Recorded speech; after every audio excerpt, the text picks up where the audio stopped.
नमस्कार, बहुत बहुत स्वागत है आपका। मैं हूं आपके साथ रवि मिश्रा। बुलेटिन की शुरुआत करेंगे प्रियंका गांधी के नामांकन की खबर के साथ। जी हां, वायनाड में प्रियंका गांधी का रोड शो जारी है। थोड़ी देर में नामांकन दाखिल करेंगी प्रियंका गांधी। वायनाड संसदीय क्षेत्र से करेंगी नामांकन और नामांकन से पहले प्रियंका गांधी का रोड शो, जिसकी तस्वीरें सामने आ रही हैं।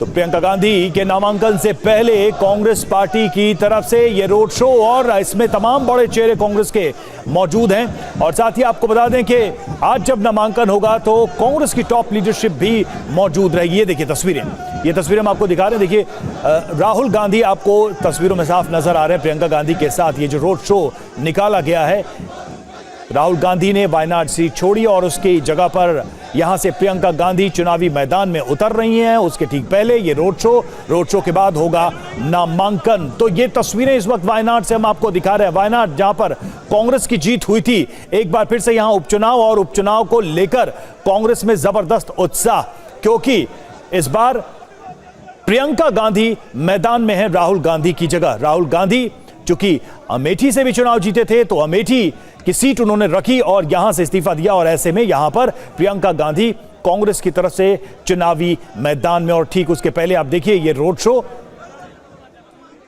कांग्रेस के तमाम कार्यकर्ता और समर्थक इस रोड शो में मौजूद। रोड शो के बाद नामांकन होगा प्रियंका गांधी का वायनाड से।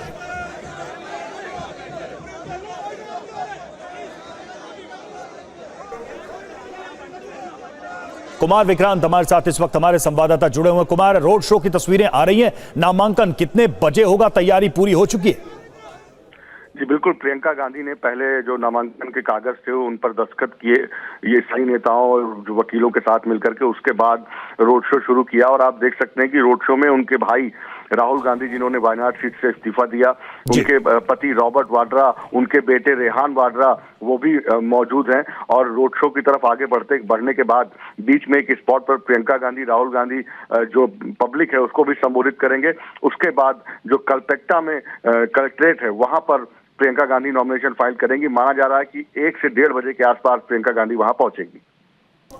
बिल्कुल, और प्रियंका गांधी जब नामांकन करेंगी तो जिनका आपने नाम लिया, राहुल गांधी समेत रॉबर्ट वाड्रा, वो सभी मौजूद रहेंगे। तस्वीरें लगातार हम आपको दिखा रहे हैं इस रोड शो की। ये देखिए तस्वीरें, 4 तस्वीरें, मैदान में प्रियंका गांधी, रोड शो में शक्ति प्रदर्शन, और ये देखिए नाव्या हरदास से टक्कर है सीधे, यानी कि महिला कैंडिडेट को भी बीजेपी ने उतारा है। 23 नवंबर को इसके नतीजे आएंगे।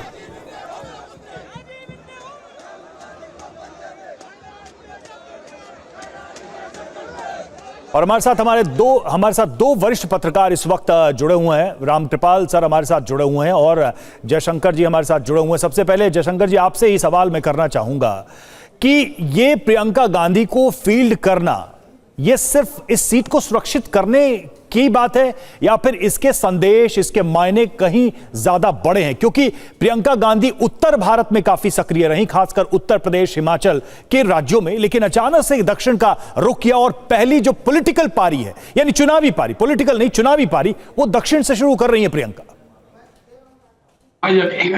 अभी जब पहले लोकसभा का चुनाव हो रहा था तो उस समय हम लोगों की राय बन रही थी कि भाई अगर लड़ना है तो राहुल गांधी को वहां से लड़ना है, तो प्रियंका को यहाँ रायबरेली से चुनाव लड़ना चाहिए, क्योंकि उत्तर भारत में उनकी ज्यादा सक्रियता रही है।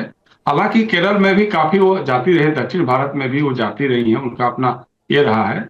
अब सवाल इन लोगों के पास सामने ये था कि राहुल गांधी ने चूंकि वायनाड की सीट खाली कर दी है, तो कहीं ऐसा ना लगे लोगों को, साउथ के लोगों को या केरल के लोगों को, कि साहब हमको सिर्फ इस्तेमाल करते हैं उसके बाद छोड़ देते हैं, हम इनकी प्रायोरिटी में नहीं है। तो इसको दूर करने के लिए इस सिचुएशन को मेरे ख्याल से प्रियंका को हम उम्मीदवार बनाया गया होगा।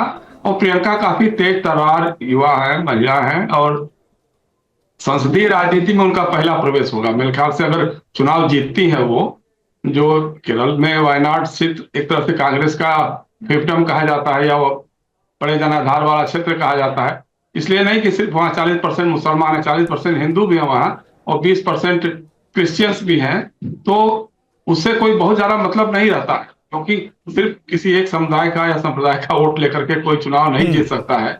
लेकिन यह है कि अगर वो चुनाव जीत जाती हैं तो एक तो संसदीय राजनीति में उनका पहला प्रवेश होगा, और गांधी परिवार के 3 लोग सदस्य संसद में होंगे। सोनिया जी राज्यसभा में होगी, राहुल जी और प्रियंका लोकसभा में होगी।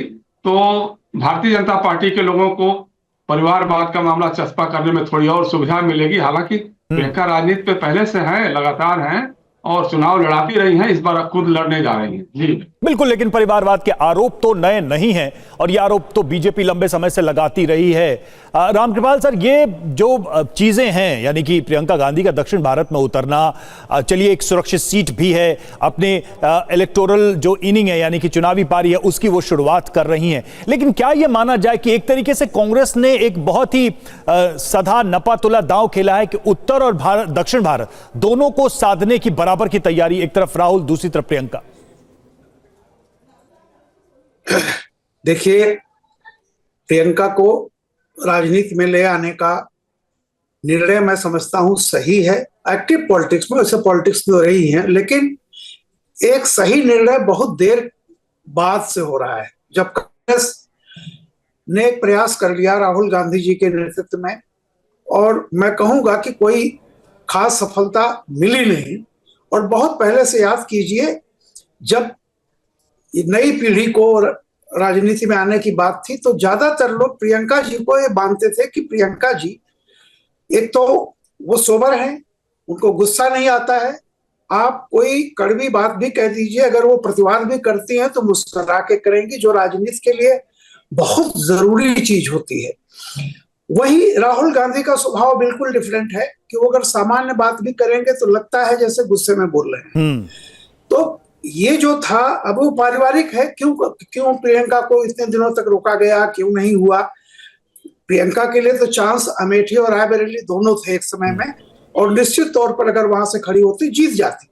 तो एक लंबा सफर हो गया है। जितना कांग्रेस को नुकसान हुआ है, एक राष्ट्रीय पार्टी जिस तरह से आई, खैर लोकसभा में थोड़ा बहुत उसने रिवाइव किया है, लेकिन ये कदम अच्छा है, मैं मानता हूं, लेकिन बहुत देर से उठाया गया कदम है। जब कांग्रेस के लिए बहुत फर्टाइल, इतनी खराब स्थितियां नहीं थी, उस समय अगर प्रियंका आती तो मैं निश्चित रूप से कह सकता हूं कि एक राष्ट्रीय पार्टी के रूप में कांग्रेस की चुनौती आज की तुलना में बेहतर होती। और जहां तक जीतने हारने का सवाल है, तो आप जानते हैं साउथ इंडिया में या कहीं से भी, चूंकि वो तो राहुल जी की सीट रही है और वहां पे जो डेमोग्राफी है, मैं रोक रहा हूं सर, जीतने में कोई शंका नहीं। मैं थोड़ा सा इंटरप्ट कर रहा हूं। क्या प्रियंका गांधी को एक लंबे सक्रिय राजनीतिक और चुनावी अनुभव के बाद संसद भेजने की तैयारी, क्या उनकी क्रेडिबिलिटी को बढ़ाने की योजना नहीं थी?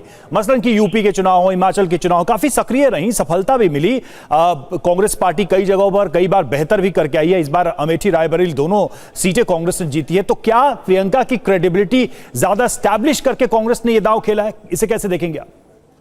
नहीं, मैं कह रहा हूं कि कांग्रेस ने एक प्रयोग किया जो मैं ये नहीं कहूंगा विफल रहा, लेकिन बहुत हद तक लगा कांग्रेस को कि ये उतना सफलता नहीं मिली है।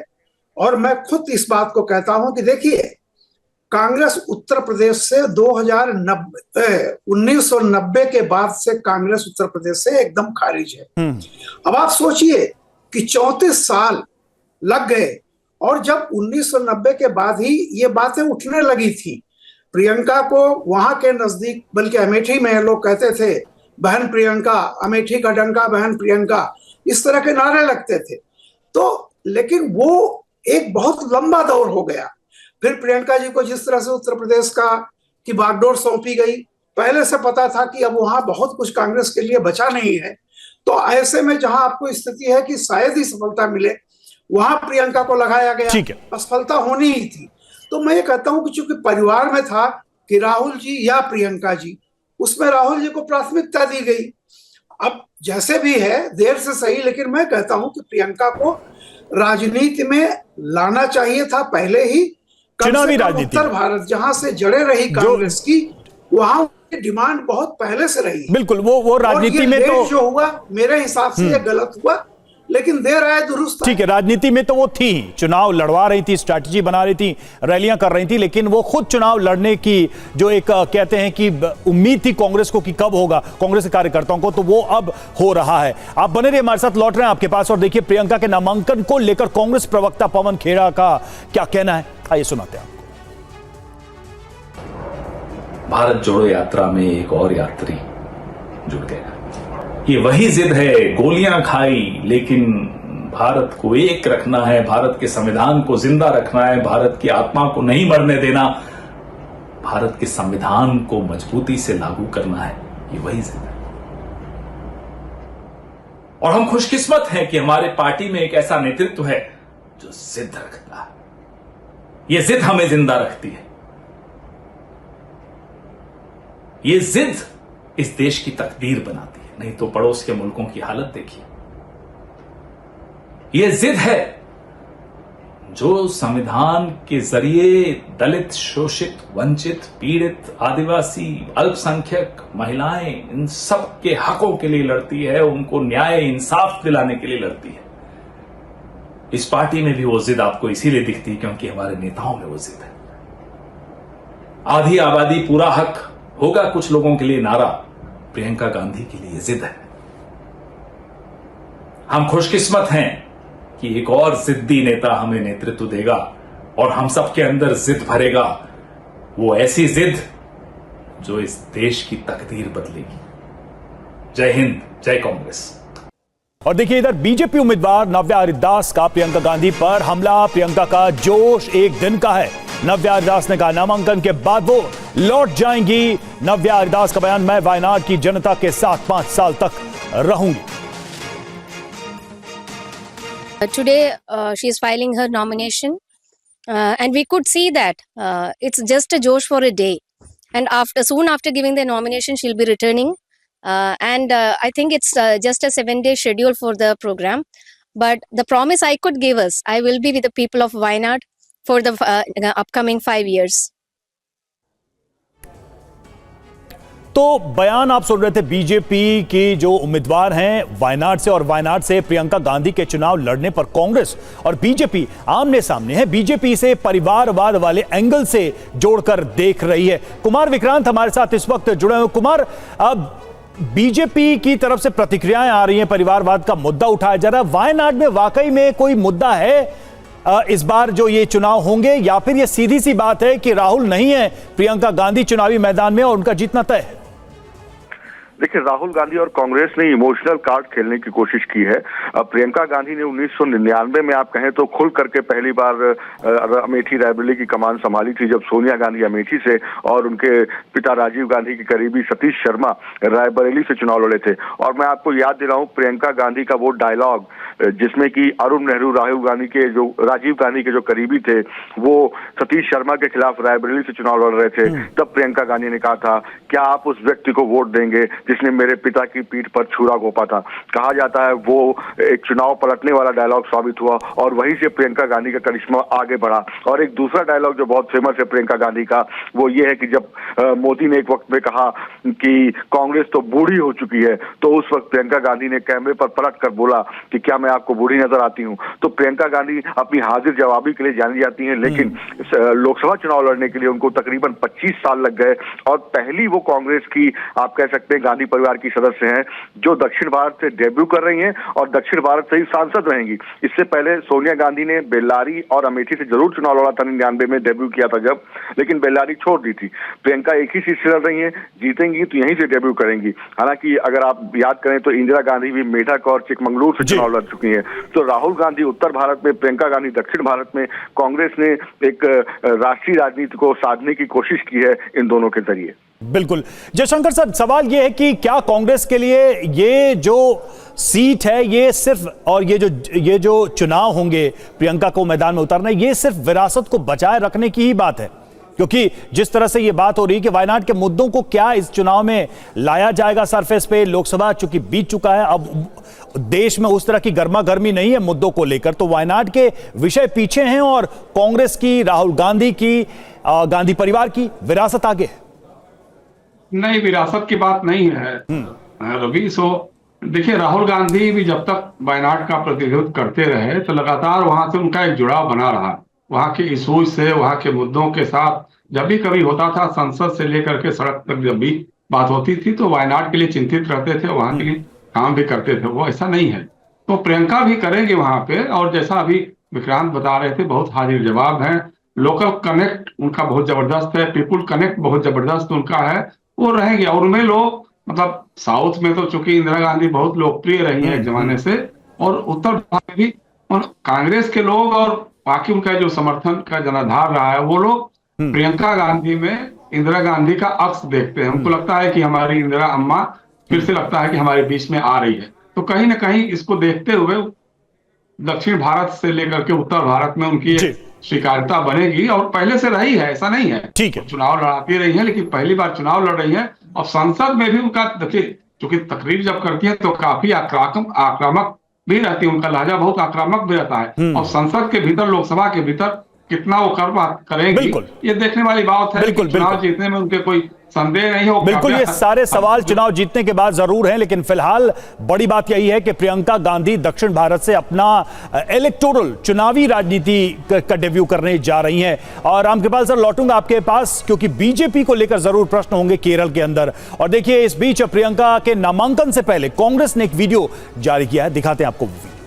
जनता का मूड बदल गया है। इनकी नाटक नौटंकी अब नहीं चलेगी, अब सच्चाई चलेगी। अब जनता सत्य चाहती है, जनता अपनी पुरानी धार्मिक परंपरा वापस चाहती है। जब हर नेता जनता के सामने झुके और हर नेता समझे कि जनता के प्रति उसकी एक बहुत बड़ी जिम्मेदारी है, और सबसे बड़ी जिम्मेदारी ये है कि जनता के सामने सच बोले, जनता को झूठे वादे न करे, और जनता के लिए सत्य के पथ पे चले। यही सबसे बड़ी जिम्मेदारी है। तो कांग्रेस की तरफ से प्रियंका गांधी का यह वीडियो शेयर किया गया, एक तरीके से मूड सेट करने की बात है चुनाव के ठीक पहले प्रियंका गांधी के पॉलिटिकल जो लीडरशिप है उसको लेकर।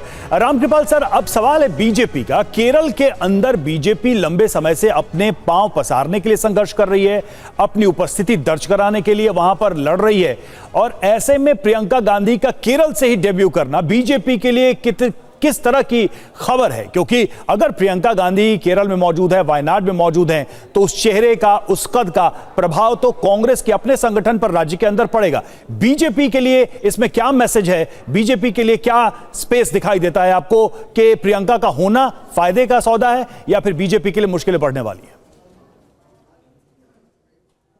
देखिए, बीजेपी के लिए जैसा मैं मानता हूं कि प्रियंका गांधी का सांसद बनना, ये तो बन जाएंगी, इसमें कोई दो राय नहीं। लेकिन सवाल जो चुनौती कांग्रेस के सामने है, और मैं ये कह रहा हूं कि चूंकि कांग्रेस परिवार डी फैक्टो गांधी परिवार ही कांग्रेस में एकता बनाए रख सकता है, ये तय जान लीजिए। कहने के लिए किसी को आप बना दें, खड़गे जी को बना दें, उनको, हकीकत यह है डी फैक्टो गांधी परिवार ही कांग्रेस का सर्वे सर्वा है। तो कांग्रेस पार्टी को राष्ट्रीय स्तर पर एक विकल्प के रूप में एनडीए के सामने खड़े करने की जिम्मेदारी इसी परिवार पर है। तो एक कोई सांसद बन जाता है या नहीं बन जाता, ये बहुत महत्वपूर्ण नहीं है। और देखिए, बिल्कुल, इसीलिए मैंने पूछा कि सांसद बनने से सर ज्यादा महत्वपूर्ण राज्य के अंदर एक सीट से गांधी परिवार के एक महत्वपूर्ण सदस्य का प्रतिनिधित्व देना है, इसको कैसे देखा जाए? मैं उसी पर आ रहा हूं। देखिए, केरल की राजनीति जो रही आप जानते हैं, वामपंथ और कांग्रेस, मतलब कांग्रेस समर्थित जो दो, एक एलडीएफ और यूडीएफ जो ये दो ही धुरे में रही है। बीजेपी अभी वहां एक तीसरे पावर के रूप में घुसने की कोशिश में है, और बीजेपी ये जान रही है कि इतना आसान नहीं होता है कि वहां से वामपंथ की लहर खत्म हो जाए, या कांग्रेस का जो इन लोगों का जो संयुक्त मोर्चा है वो खत्म हो जाए, इतना आसान नहीं है। लेकिन आप ये देखिए कि बीजेपी जहां बिल्कुल साउथ इंडिया में एकदम नहीं थी, आप ये बात मानेंगे, कहीं ना कहीं से उसका वोट परसेंट धीरे धीरे बढ़ रहा है। और कांग्रेस एक ऐसी पार्टी रही है, कभी साउथ इंडिया में थी, लेकिन केरल और तमिलनाडु से कब निकल गई, आपको ये बहुत पुरानी बात है। तो ये मान के चलिए कि वो आंध्र और तेलंगाना, जब तक आंध्रा संयुक्त था, कांग्रेस के लिए हमेशा आंध्र एक गठरी बन करके उसकी मदद करता था। लेकिन जब से एक डिवीजन हुआ आंध्र और तेलंगाना, तब से आप देखिए कि एक हिस्सा कांग्रेस तरफ भले चला गया, दूसरा हिस्सा आप देखिए तो बीजेपी की तरफ है। तो कुल मिलाकर के आप ये देखिए कि कांग्रेस जब साउथ इंडिया में थी, कभी किसी जमाने में तमिलनाडु में ये आता था कामराज का नाम होता था कि जैसे कि कामराज ही सब कुछ ठीक करेंगे कांग्रेस में। जब 69 में डिवीजन हुआ तब ये बात होती थी कि कामराज का फार्मूला कैसे चलेगा। तो मेरा ये कहना है कि बीजेपी को अभी वहां कुछ साउथ इंडिया में लूज नहीं करना है, लेकिन कांग्रेस को अपनी पुरानी चीजें गेन करनी है। तो ये अच्छी शुरुआत है, वहां गई है, लेकिन ये चुनौती सबसे बड़ी जो चुनौती होगी ये लेफ्ट के लिए होगी। जो अगर कांग्रेस वहां रिवाइव करती है तो जाहिर सी बात है वामपंथ का, इसीलिए मैंने ये सवाल रखा दोनों तरफ से, दोनों एंगल से, कि बीजेपी के लिए इससे फायदा होगा अगर कांग्रेस मजबूत होती है तो लेफ्ट को नुकसान, या फिर वाकई में बीजेपी के लिए अपना विस्तार करना चुनौतीपूर्ण हो जाएगा प्रियंका की मौजूदगी से, कांग्रेस के बड़े चेहरे की मौजूदगी से। लौटेंगे आपके पास और देखिए लगातार प्रतिक्रियाएं भी इस खबर को लेकर सामने आ रही हैं बीजेपी और कांग्रेस के। आइए सुनते हैं क्या कहना है बीजेपी और कांग्रेस का। मैंने प्रियंका जी के साथ काम किया है। जबरदस्त अद्भुत क्षमता है वाक्य शैली की, कम्युनिकेट करने की, संसदीय भाषा में बोलने की। भारत की लोकसभा को एक ब्रिलियंट पार्लियामेंटेरियन मिलने जा रहा है। केरला को जिन लोगों ने धोखा दिया और केवल जो वोट बैंक के लिए या जहां पर वोट बैंक की संख्या ज़्यादा है वहां पर जाकर अपने लिए सेफ सीट खोजते हैं, आज सवाल उनसे पूछा जाएगा कि क्या वायनाड की जनता से माफी मांगी। वायनाड में असली इंडिया अलायंस है कौन? प्रियंका वाड्रा जी भी चुनाव लड़ रही हैं, वहाँ पर मोकेरी जी भी लेफ्ट से चुनाव लड़ रहे हैं। ये कैसा गठबंधन है कि दिल्ली में दोस्ती है, केरल में कुश्ती है। तो ये तमाम प्रतिक्रियाएं सामने आ रही हैं लगातार, चूंकि प्रियंका गांधी कांग्रेस का एक बड़ा चेहरा है। जयशंकर सर, अब एक चीज मैं आपसे ये भी समझना चाहूंगा कि क्या कांग्रेस किसी लॉन्ग टर्म प्लानिंग के तहत काम कर रही है? ये सिर्फ गांधी परिवार के एक सदस्य को संसद की तक सुरक्षित पहुंचाने का मामला नहीं है, क्योंकि अगर उत्तर भारत में और दक्षिण भारत में दो मजबूत चेहरों के साथ लोकसभा में उपस्थिति कांग्रेस दर्ज करा रही, तो इसके लॉन्ग टर्म मायने क्या है? लॉन्ग टर्म तो यही हो सकता है कि देखिए, दक्षिण भारत कभी कांग्रेस का वेस्टर्न होता था। आंध्र प्रदेश से लेकर के तमिलनाडु, केरल और ये कर्नाटका, ये सारे सबसे बड़े जनाधार वाले क्षेत्र थे। लेकिन धीरे धीरे पहले तो आंध्र निकल गया, तेलंगाना में तो दोबारा इनकी सरकार बन गई, कर्नाटका में बना लिया, और भारतीय जनता पार्टी का केरल और तमिलनाडु में कभी कुछ खास नहीं रहा है। केरल में वो राजगोपाल इनके बड़े नेता होते थे, वो कभी एक बार विधायक भी हो गए थे, लेकिन वहाँ राष्ट्रीय स्वयंसेवक संघ का काम अच्छा रहा है, मतलब उनकी पैठ रही है काफी बड़े आधार क्षेत्र में भी उनका रहा है। लेकिन जब चुनाव होता रहा, चुनाव में वो लोग भाजपा से थोड़ा अलग ही रह जाते थे, तो भाजपा को कोई चुनावी सफलता नहीं मिलती थी। इस बार जरूर लोकसभा में उनका प्रतिनिधित्व हो गया, केंद्र सरकार में मंत्री भी बन गए सुरेश बाबू मेरे ख्याल से। तो वो, लेकिन कांग्रेस का यही है कि हमारा एक परिवार का आदमी या हमारा एक बड़ा नेता साउथ इंडिया से प्रतिनिधित्व करेगा, और हम जो पुरानी हमारी पकड़ रही है, आज भी देखिए तमिलनाडु में सरकार है, डीएमके और कांग्रेस मिलकर सरकार चला रहे हैं। केरल में वामपंथी दलों के साथ कभी इनका रहा नहीं है, कांग्रेस का समझौता नहीं रहा है। वो लड़ते रहे चुनाव, विधानसभा का चुनाव भी लड़ते रहे और लोकसभा के चुनाव में भी केरल में लड़ते रहे हैं वो, तो उसमें कोई बड़ी बात नहीं है। ठीक है, इंडिया अलायंस कहीं जहां होगा वहां है, जहां है वहां तो लड़ ही रहा है, लेकिन भारतीय जनता पार्टी का भी एनडीए हर जगह उस तरह से नहीं रहता है, कई जगहों पे आपस में भी वो लोग भी लड़ते रहते हैं। तो चुनावी राजनीति है, चुनावी बिल्कुल। लेकिन केरल में तो सीधे सीधे कांग्रेस की टक्कर जो है वामपंथी दलों से ही रही है, एक ट्रेडिशनल पॉलिटिकल फाइट हमने देखी है वहां पर। कुमार विक्रांत हमारे साथ जुड़े। कुमार विक्रांत, लेकिन एक चीज ये भी बीजेपी की तरफ से, बीजेपी के नेताओं की तरफ से हमेशा कही जाती है कि देखिए, गांधी परिवार के लोग सुरक्षित सीट की तलाश में हमेशा रहते हैं। मसलन कि अमेठी से जब राहुल हारे तो दक्षिण का रुख किया, और जब तक उत्तर प्रदेश में रायबरेली सुरक्षित जगह नहीं दिखी तब तक वापसी नहीं की उन्होंने। प्रियंका गांधी की भी लॉन्चिंग अगर कहा जाए पार्लियामेंट के अंदर, वो भी सुरक्षित सीट से की जा रही है। इन बातों का या इन आरोपों का या इन सवालों का आधार कितना मजबूत लगता है, तब जबकि प्रियंका गांधी उत्तर भारत में इतनी सक्रिय रही, उत्तर भारत से चुनाव नहीं लड़ी?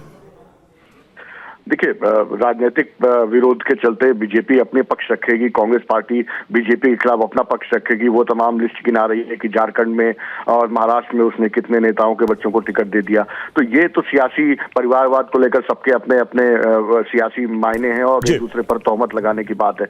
लेकिन जहां तक प्रियंका गांधी के वायनाड से लड़ने का सवाल है, सबसे बड़ी बात यह है कि जब राहुल गांधी रायबरेली और वायनाड दोनों जगह से जीते तो पहले ही उन्होंने मन में बिठा लिया था कि जिस सीट से ज्यादा वोटों से जीतेंगे उसको रखेंगे अपने पास और दूसरी सीट छोड़ेंगे। तो रायबरेली से ज्यादा वोटों से जीते, वायनाड छोड़ दी। लेकिन वायनाड ने जब अमेठी से हारने के बाद राहुल का साथ दिया था तो एक इमोशनल बात भी थी कि ऐसा संदेश ना जाए कि वायनाड को खाली इस्तेमाल किया राहुल गांधी ने, गांधी परिवार ने। ऐसे में राहुल गांधी ने अपनी छोटी बहन प्रियंका गांधी को यहाँ चुनाव लड़ने के लिए भेजा, जिससे कि एक मैसेज जाए कि राहुल गांधी का जो अटैचमेंट है वायनाड को लेकर वो कहीं से कम नहीं हुआ है और उस चीज को प्रियंका गांधी आगे बढ़ाएंगी। कुछ दिन पहले वायनाड में जो आपदा आई थी, आपको याद होगा, तब भी प्रियंका गांधी और राहुल गांधी साथ यहाँ पर पहुंचे थे लोगों का हालचाल लेने के लिए। बिल्कुल, ये तथ्य भी बिल्कुल अपने आप में सामने है, वायनाड के लोगों के सामने, वायनाड के वोटर्स के सामने। पराली जलाने को लेकर पराली पर पंजाब हरियाणा को सुप्रीम कोर्ट की फटकार। पराली पर पंजाब हरियाणा सरकार नाकाम रही है, यह सुप्रीम कोर्ट की तरफ से कहा गया। कार्रवाई के लिए सरकार गंभीर नहीं है, पराली पर झूठ बोला जा रहा है। प्रदूषण पर सुनवाई में सुप्रीम कोर्ट की कड़ी टिप्पणी। पीयूष पांडे हमारे साथ इस वक्त हमारे संवाददाता जुड़े हैं। पीयूष, क्या कहा गया है सुप्रीम कोर्ट की तरफ से दोनों राज्य सरकारों के लिए? बिल्कुल रवि, देखिए, पंजाब सरकार को और हरियाणा सरकार को कड़ी फटकार सुप्रीम कोर्ट ने लगाई है। मसला ये है कि जो वायु प्रबंधन नियम है उसके तहत मुकदमा भी दर्ज किया जा सकता है, लेकिन दोनों ही राज्य सरकारों ने मुकदमे नहीं दर्ज किए। महज जुर्माना लगाया गया और जुर्माने की राशि भी बहुत कम है। इसको लेकर के सुप्रीम कोर्ट काफी खफा है और सुप्रीम कोर्ट ने ये भी कहा कि जो गलत बयानी हमारे सामने की गई है उसको लेकर के हम इस मामले पर सख्ती बरतेंगे और अवमानना की कार्रवाई भी कर सकते हैं। यहाँ पर पंजाब और हरियाणा दोनों के ही मुख्य सचिव मौजूद हैं और लगातार सुप्रीम कोर्ट उनसे सवाल जवाब कर रहा है। इस मामले पर पंजाब से अब तक जो बहस की जानी थी वो की जा चुकी है और सुप्रीम कोर्ट उस पर सवाल जवाब कर चुका है। अभिषेक मनु सिंघवी पंजाब सरकार की ओर से पेश हुए और ये बताने में नाकाम रहे कि आखिर 3 सालों के बीच में कितने मुकदमे जारी किए गए। हालांकि उन्होंने ये जरूर बताया कि 1080 FIR दर्ज की गई, लेकिन सुप्रीम कोर्ट इस बात से काफी खफा है कि जब कानून में ये स्पष्ट नियम है कि आप मुकदमा दर्ज कर सकते हैं पराली जलाने के खिलाफ मामले पर, तब भी ऐसा एक्शन नहीं लिया गया, यानी कि राज्य सरकारें लगातार लापरवाही कर रही हैं। इस स्थिति के मद्देनजर सुप्रीम कोर्ट अभी सुनवाई कर रहा है और हरियाणा सरकार के मुख्य सचिव इस मामले में सुप्रीम कोर्ट के समक्ष जवाब पेश कर रहे हैं। जी रवि, शुक्रिया पीयूष आपका इस अपडेट के लिए, इस जानकारी के लिए। और बात महाराष्ट्र की, तो महाराष्ट्र में MVA का सीट शेयरिंग फॉर्मूला लगभग तय हो गया है। सीट बंटवारे पर आज होगी महाविकास आघाड़ी की प्रेस कॉन्फ्रेंस और 110 से 115 सीटों पर लड़ सकती है कांग्रेस। सूत्रों के हवाले से यह जानकारी सामने आ रही है। 90 से 95 सीट पर चुनाव लड़ सकती है उद्धव ठाकरे की शिवसेना और महाविकास आघाड़ी में सब कुछ ठीक ठाक है, यह संजय राउत ने कहा है। और महाविकास आघाड़ी की बैठक के बाद कांग्रेस नेता बाला साहेब थोराट ने क्या कहा, आपको सुना। जो ग्रुप है काम करने वाला निगोशिएशन का, उनमें से मुझे भेजा था कि पवार साहब के साथ बात करने के लिए और उनके क्या मन में उनके क्या है वो चर्चा करने के लिए गया था। तो बहुत सारी बातें हुई है, माननीय जयंतराव जी वहाँ थे, बहुत सारी बातें हुई, बहुत इसमें हम आगे गए हैं, अच्छा ठीक से हो रहा है सब।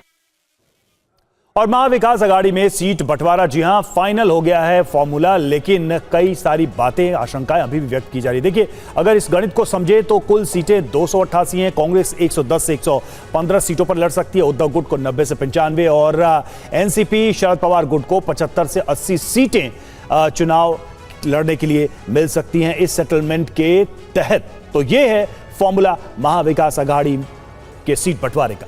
और सीट बंटवारे पर ऐलान से पहले संजय राउत का बयान, सब चाहते हैं कि शिवसेना को सेंचुरी मारनी चाहिए। आज शाम महाविकास आघाड़ी की प्रेस कॉन्फ्रेंस, तीनों पार्टी के प्रमुख नेता मौजूद रहेंगे। आज हम लिस्ट जारी करेंगे।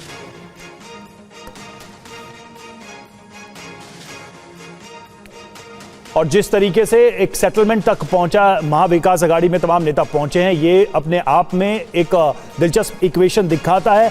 जयशंकर सर, ये जो बंटवारा हुआ है इसको आप कैसे देख रहे हैं? कांग्रेस को इसमें अपर हैंड साफ तौर पे नजर आ रहा है, यानी ज्यादा सीटें कांग्रेस को मिली हैं, लेकिन बहुत ज्यादा गैप शिवसेना या एनसीपी या कांग्रेस के अंदर दिखाई नहीं दे रहा है। 10-15 सीटों के गैप के साथ सभी दावे ठोक रहे हैं। नहीं, इसमें कोई बहुत ये नहीं है, क्योंकि लोकसभा के चुनाव में भी जो सीटें मिली थी, कांग्रेस को ज्यादा सीटें मिली थी, कांग्रेस ने ज्यादा विधानसभा क्षेत्रों में लीड भी बनाई थी, तो मेरे ख्याल से शायद उसको ध्यान में रखते हुए कांग्रेस को कुछ ज्यादा सीटें दे रहे होंगे लोग। लेकिन सबसे अहम सवाल रवि ये होगा यहाँ पर कि यहाँ एनडीए ही लड़ेगा या इंडिया अलायंस लड़ेगा, क्योंकि समाजवादी पार्टी है, समाजवादी पार्टी के भी 2 विधायक वहां पर हैं और उन्होंने 12 सीटें मांगी है, लेकिन 5-7 सीटों पे मेरे ख्याल से वो लोग एग्री कर सकते हैं। तो अभी तक तो उनके बारे में कुछ नहीं है, क्या ये एमबीए के दल अपने कोटे से उनको कांग्रेस को कुछ सीटें देंगे, ये अभी तय नहीं हो पाया है। उसी तरह से पिछले चुनाव में विधानसभा के बहुजन विकास आघाड़ी जो प्रकाश अम्बेडकर का है या असदुद्दीन ओवैसी की जो एएमएम है, दोनों ने बहुत बड़ा एक खेल किया था। उसके चलते भाजपा और शिवसेना को वहां पे लीड मिल गई थी। कांग्रेस को बहुत सारी सीटें, खासतौर से निजाम वाले इलाके में कांग्रेस को हार का सामना करना पड़ा था।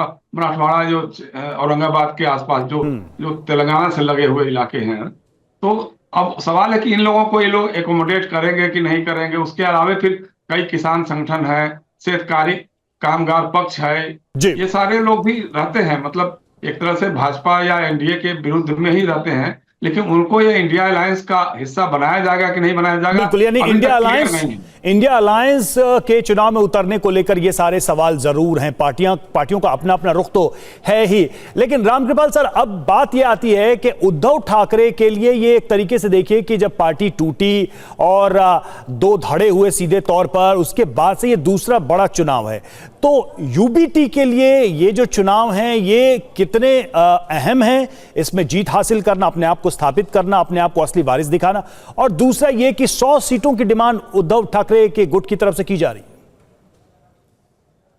देखिए, जैसा कि अभी तक जो सामने आ रहा है, मुझे लगता है कि बिल्कुल कांग्रेस का हक बनता है। और देखिए, लोकसभा चुनाव में सबसे अच्छा स्ट्राइक रेट एनसीपी का था, उसके बाद कांग्रेस का था और तीसरे नंबर पर शिवसेना का था। आप किसी भी दृष्टिकोण से देख लें चुनाव के, कांग्रेस पार्टी महाराष्ट्र में बहुत जमाने तक विधानसभा में, वहां उसकी कांग्रेस में, ये महाराष्ट्र में उसकी सरकार रही है। और अब उद्धव ठाकरे ग्रुप अगर ये सोचता है कि कांग्रेस से ज्यादा सीटों पर वो लड़ें विधानसभा में, और तो मुझे लगता है कि ये कुछ ज्यादा ही, एक तरह से मैं ब्लैकमेलिंग तो नहीं कहूंगा, लेकिन ये अनावश्यक दबाव वाली राजनीति थी। अब जैसे संजय राउत का कहना है कि हमको सेंचुरी मारना चाहिए, यानी 100 सीटें जीतेंगे, तो भैया 100 सीटें पहले लड़ने को तो मिले, तब तो जीतेंगे 100 सीटों पर। तो देखिए, ये जो दबाव की राजनीति है, मुझे लगता है अल्टीमेटली न शरद पवार उसमें आए, न कांग्रेस उसमें आ पाई है। और अल्टीमेटली उद्धव जी के सामने एक मुश्किल है कि जो सोच करके वो पाला बदले थे, आज की तारीख में क्या होगा। आप कुल मिला के ठीक है, एनसीपी से थोड़ी ज्यादा सीटें आपकी कह सकते हैं, आप नंबर 2 हैं, लेकिन अब ये दूर दूर तक जान लीजिए कि पहले तो ये जो जिद थी कि मुख्यमंत्री का चेहरा बनाया जाए, यानी उद्धव ठाकरे को मुख्यमंत्री के रूप में प्रोजेक्ट किया जाए, वो नहीं माना गया। कांग्रेस नंबर 1 की पार्टी है, नंबर 1 की सीटें उसको मिली हुई हैं, और जाहिर सी बात है अब तो चुनाव के जो परिणाम आएंगे तो क्या होगा। लेकिन जैसा जयशंकर जी ने कहा कि इंडिया अलायंस लड़ रहा है कि महाविकास आघाड़ी, बिल्कुल, ये बहुत ही दिलचस्प पॉइंट जयशंकर सर ने उठाया कि वाकई में मैंने इसलिए बस एक बात और कह लूं, मैंने बहुत पहले लोकसभा के समय जब इंडिया अलायंस बन रहा था, तभी मैंने कहा कि लोकसभा में तो सारी क्षेत्रीय पार्टियां जो हैं वो मान जाएंगी, क्योंकि उनका अपना कुछ नहीं जा रहा है, न वो प्रधानमंत्री बनने जा रहे हैं। इंडिया अलायंस की असली परीक्षा होगी विधानसभा चुनावों में। और आप हरियाणा में देख लीजिए क्या हुआ, वहां इंडिया अलायंस नहीं लड़ा, वहां पार्टियां लड़ी। और महाराष्ट्र में भी पार्टियां ही लड़ेंगी, इंडिया अलायंस कहीं नहीं। कांग्रेस के हारते ही इतनी खुशी की लहर दौड़ गई टीएमसी में, और सामना में लेख तुरंत लिखा गया कि कांग्रेस सिर्फ इसलिए कि कांग्रेस को दबाया जा सके। तो जब आपके हार, कांग्रेस की हार पे एलाइज खुश होते हैं तो ठीक है, यानी आप ये कह रहे हैं कि ये सवाल है, और अगर पार्टियां अपने अपने एजेंडे के साथ चुनाव मैदान में उतरती हैं तो इसके नफे नुकसान भी होंगे। हरियाणा उसका एक एग्जाम्पल है। आप सभी का बहुत बहुत शुक्रिया। यूपी से बड़ी खबर है, नोएडा में कारोबारी की मौत मामले में बड़ी खबर है। पुलिस ने 2 आरोपियों को गिरफ्तार किया है। जलती कार में मिला था प्रॉपर्टी डीलर का शव, कार में आग लगाकर हत्या की आशंका गाजियाबाद के रहने वाले थे संजय यादव। सड़क से 100 मीटर अंदर जंगल में मिला था शव। बीती रात थाना दादरी क्षेत्र के नगराना इंसुक के पास में एक फॉर्च्यूनर कार जली हुई अवस्था में मिली थी। तत्काल वरिष्ठ अधिकारियों द्वारा मौके पर पहुंच करके वहां फॉरेंसिक टीम को बुलाया गया था। कार के अंदर एक व्यक्ति की जली हुई अवस्था में बॉडी मिली थी, जिसकी पहचान संजय यादव निवासी नेहरू नगर गाजियाबाद के रूप में हुई थी। परिजनों से पूछताछ से पता चला था कि अपने 2 मित्रों के साथ निकला था और इनका अपने मित्रों से कुछ ज्वेलरी के लेन देन का विवाद था। इनके दोनों मित्रों को हिरासत में ले लिया गया है। परिजनों से तहरीर प्राप्त करके इसमें समस्त पहलुओं की जांच की जा रही है। विमानों को मिल रही धमकियों पर बड़ा अपडेट है। फ्लाइट में बम की अफवाह के चलते बड़ा बदलाव किया गया। धमकियों के मद्देनजर बीटीएसी के प्रोटोकॉल में बदलाव किया गया है। बदलाव में तेजी से एक्शन लेने में मदद मिलेगी। एयरपोर्ट पर लगातार मिल रही धमकियों के चलते एक्शन।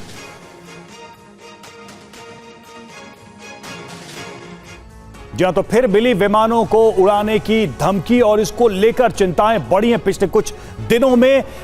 जो विमानों को लेकर धमकी मिल रही है, देखिए अब तक पहली बात तो ये, पहला पॉइंट ये कि अब तक कुल 54 विमानों को बम से उड़ाने की धमकी दी गई है। यह संख्या अपने आप में काफी बड़ी है, चिंताजनक है। दूसरा, ट्विटर हैंडल और सोशल मीडिया के जरिए बम की धमकियां दी गई हैं। सोशल मीडिया का इस्तेमाल किया जा रहा है इन धमकियों के लिए, यानी कि इस थ्रेट को फैलाने के लिए। तीसरा, देश विदेश की अलग अलग फ्लाइट्स को कई दिनों से धमकियां मिल रही हैं, ये तीसरी अहम बात है। और चौथा ये कि सोमवार रात और मंगलवार सुबह में 30 फ्लाइट्स को लेकर धमकी दी गई है।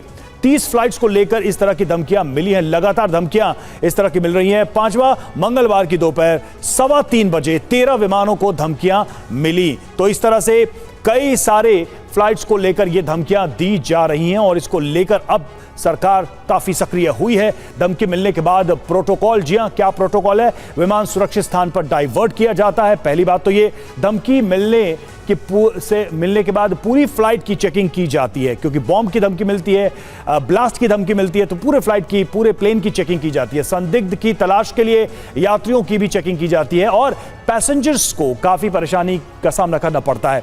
होटल्स में पैसेंजर्स के ठहरने की व्यवस्था की जाती है। पूरी जांच के दौरान करोड़ों रुपए का ईंधन भी खर्च होता है, और अब तक 600 करोड़ रुपए के नुकसान का अनुमान लगाया गया है इन धमकियों की वजह से। तो धमकियां लगातार मिल रही हैं, उससे किस तरह का नुकसान हो रहा है ये भी आपने देखा।